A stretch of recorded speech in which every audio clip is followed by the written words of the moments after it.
everybody. Ok, là c'est gênant. Mais t'es pas nette, non? Mais si, je suis très nette. Salut à tous, aujourd'hui on se retrouve pour la construction de 7 objets. Et oui, vous l'avez deviné, c'est un couteau pliable avec la sécurité, etc.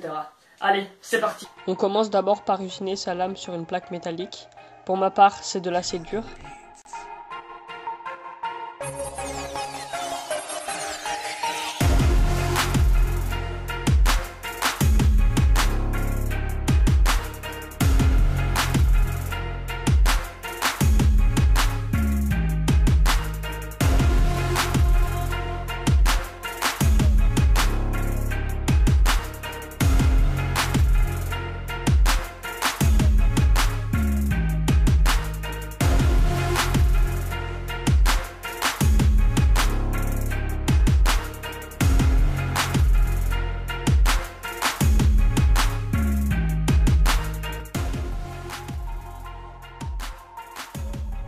Puis après un long, très long ponçage, le résultat est assez satisfaisant.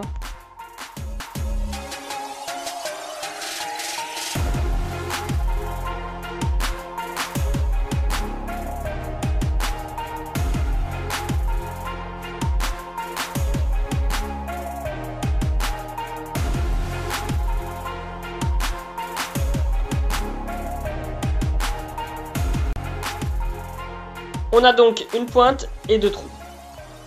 Maintenant on passe aux manches.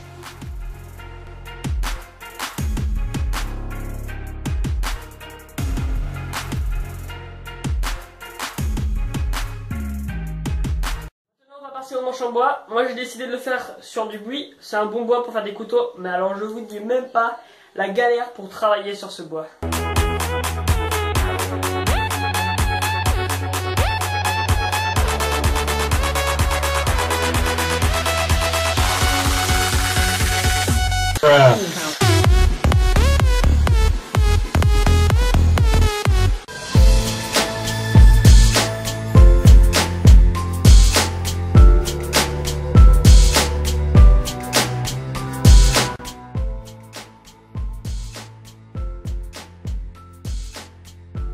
On met une petite cale pour pas transpercer le manche de bois.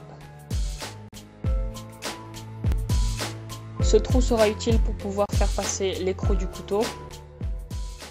Maintenant que toutes les pièces sont usinées, on passe à l'assemblage. On a donc la lame, la structure du manche, la sécurité et les 2 pièces de bois qui formeront le manche. Pour cette étape, on a besoin d'une vis écrou et de 2 joints toriques.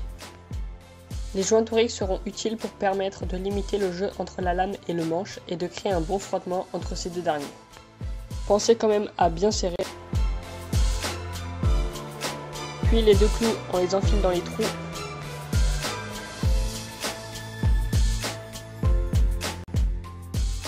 Et voilà le résultat. Au niveau de la sécurité, la pièce noire exerce une force de poussée sur le cran d'arrêt de la lame, ce qui lui empêche de sortir. Il faut du coup pas mal de force pour pouvoir plier la lame. Et la sécurité vient bloquer la lame dans son cran d'arrêt lorsque l'on ferme le couteau. Alors, le système de sécurité marche super bien, ça se bloque assez facilement et même en tapotant dessus, la lame ne se replie pas. Puis on rectifie tous les jeux entre les différentes pièces assemblées.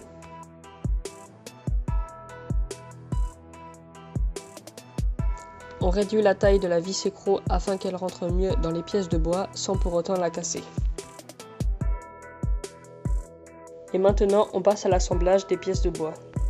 On fait des trous aux endroits où l'on a fait les marques précédemment pour faciliter l'accès des clous.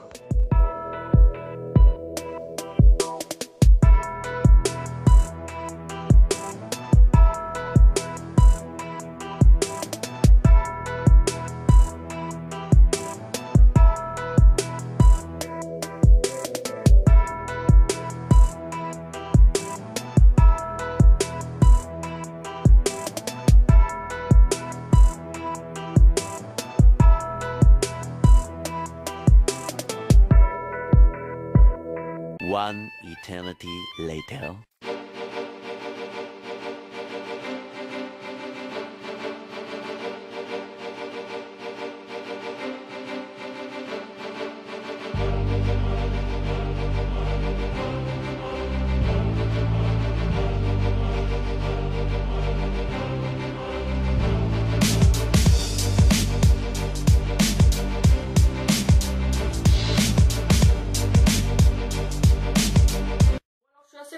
résultat, c'est vrai que ça fait un objet assez propre, assez bien fini. Après c'est un couteau de déco plutôt fait pour le salon, pour découper du saucisson, etc.